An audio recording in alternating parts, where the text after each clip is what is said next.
एक बार की बात है, श्यामपुर गांव में एक परिवार रहा करता था। उन्हीं में राजू, जो कि सबसे छोटा था, वो बहुत ही ज्यादा कामचोर था। राजू की एक छोटी बहन भी थी जो कि कॉलेज में पढ़ाई करती थी। राजू के बड़े भाई की अभी नई नई शादी हुई थी। एक दिन की बात है। बबलू, तू अपने भाई को कुछ समझाता क्यों नहीं है? थोड़ा काम धंधा किया करे। जवान बेटे का ऐसे घर में बैठना सही नहीं है। ठीक है माँ, मैं उससे बात करता हूँ। बबलू राजू के पास जाता है, जो कि आराम से सो रहा होता है। राजू, ए राजू, उठो। भैया सोने दो ना। अच्छा, उठकर तो बैठ जाओ, मुझे तुमसे कुछ बात करनी है। राजू उठकर बैठ जाता है। राजू देखो, मैंने अपने दोस्त से बात कर ली है, तू कल ही शहर जा रहा है। लेकिन क्यों भैया? कमाने के लिए।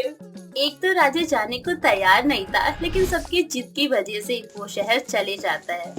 ऐसे ही एक साल बीत जाते हैं। घर में सभी लोग अपना अपना काम कर रहे थे, तभी अचानक से डोरबेल बजता है। माँ जी जाकर दरवाजा खोलती है, लेकिन सामने का दृश्य देखकर वो लोग चौंक जाते हैं, क्योंकि राजू के साथ एक लड़की भी थी और वो दोनों ने अपने गले में माला डाल रखा हुआ था। प्रणाम माँ जी। प्रणाम पिताजी। ये मेरे मम्मी पापा हैं, इन्हें प्रणाम करो। जी प्रणाम। राजू के पापा चौंकते हुए पूछते हैं, नालायक, ये क्या किया तूने? माँ, पिताजी, मुझे माफ कर दीजिए, मैंने इतना बड़ा फैसला ले लिया।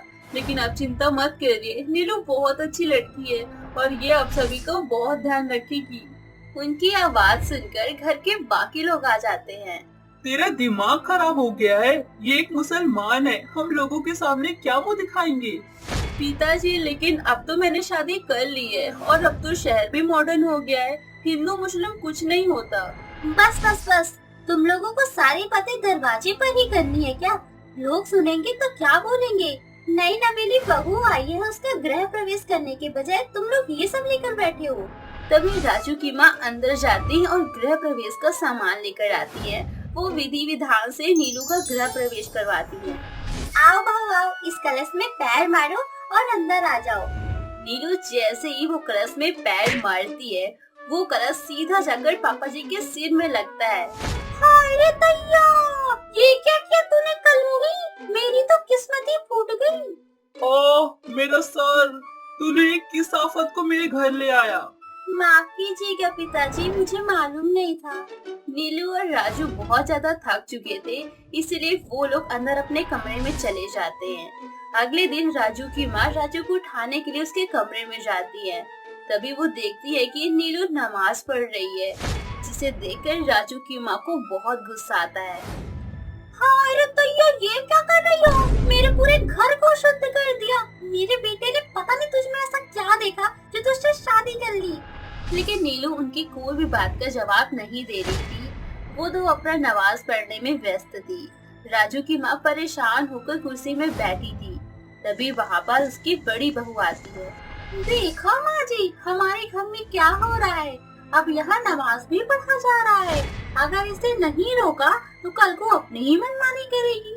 नीलू अब माँ जी की नजर में खटकने लगी है। नीलू की सास अब नीलू से सीधा मुंह बात ही नहीं करती।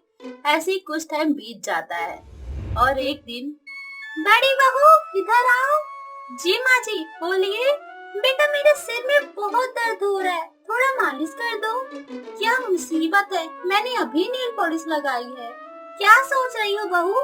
माँ जी, वो मुझे अपने फ्रेंड के घर जाना है, आप नीलू से करवा लीजिए। उससे मालिश करवाने से तो अच्छा है मैं अपना सिर दीवार में दे मारूं। इतना बोलकर बड़ी बहू वहाँ से चली जाती है। तभी गेट के पास खड़ी नीलू ये सब कुछ सुन रही होती है। वो कटोरी में तेल लेकर वहाँ पर आती है। लाइए माँ जी, मैं आपकी मालिश कर दूं। तू तो रहने ही दे। इतना कहकर नीलू की सास वहाँ से चली जाती है। नीलू को इस बात का बहुत बुरा लगता है और वो अपने कमरे में चली जाती है।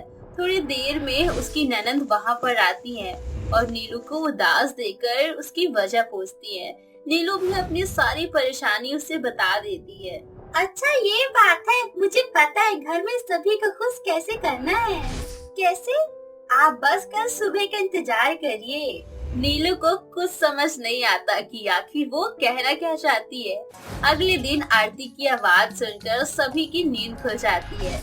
सभी कोई जब अपने कमरे से बाहर निकलते हैं तो देखते हैं कि नीलू पूजा कर रही है। ये देखकर सभी लोग हाथ जोड़कर खड़े हो जाते हैं। ब्रह्माणी रुद्राणी तुम कमला रानी, आगम निगम बखानी तुम शिवपति रानी। उसी समय उसके हाथ से वो सेलफोन छूट जाता है। तब सबको पता चलता है कि ये गाना सेलफोन से बज रहा था। सभी कोई उदास होकर वहाँ से चले जाते हैं और अपना अपना काम करने लगते हैं। ये देखकर नीलू की ननद उसके पास आती है। ये क्या हो गया, सब लोग फिर से मेरे से नाराज हो गए? ऐसा कुछ नहीं है भाभी। अच्छा सुनो, नवरात्रि आने वाली है, लेकिन मुझे उसके बारे में तो कुछ भी नहीं पता। आप चिंता मत करिए, मैं आपको सब सिखा दूंगी। राजू की बहन नीलू को नवरात्रि के सभी नियम समझाती है। नीलू को नवरात्रि के बारे में कुछ भी नहीं पता था, इसीलिए वो नवरात्रि के कुछ नियम ऑनलाइन से सीखती है और कुछ नियम उसकी ननद उसे बताती है। नीलू दिन रात मेहनत करके मन से सीखती है। नवरात्रि का दिन भी आ जाता है।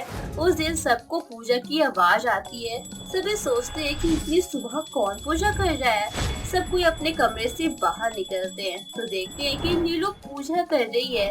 तभी बड़ी बहू उसके पास जाती है और बोलती है, तुम ये सब करके क्या साबित करना चाहती हो?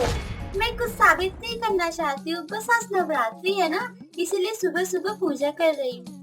ऐसे ही थोड़ी देर बाद, नीलू कुछ खाना नहीं बनाया क्या? मुझे बहुत भूख लगी है। आज नवरात्रि है ना, इसलिए सभी लोगों ने व्रत रखा है। और दीदी आपने ये क्या कपड़े पहन रखे? आज के दिन तो कम से कम आप साड़ी पहन लीजिए। तुम होती कौन हो मुझे ये बताने वाली कि मुझे क्या पहनना चाहिए? दोनों की आवाज सुनकर सभी लोग वहाँ पर आ जाते हैं। क्या हो गया, तुम दोनों झगड़ा क्यों कर रही हो? माँ जी बस मैं दीदी को ये बोल रही थी कि आज नवरात्रि है तो आप ढंग के कपड़े पहन लीजिए।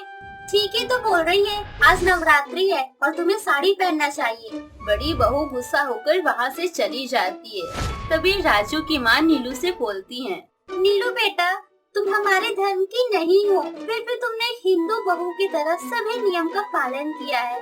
मुझे माफ कर देना बेटा, मैंने तुम्हारे साथ अच्छा व्यवहार नहीं किया।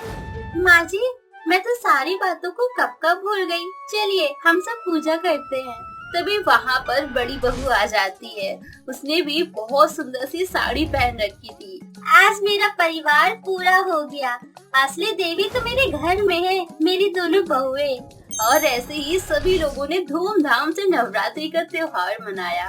उम्मीद करते हैं आपको ये स्टोरी बहुत ज्यादा पसंद आई होगी। मिलते अगले एक और धमाकेदार स्टोरी के साथ। Thanks for watching.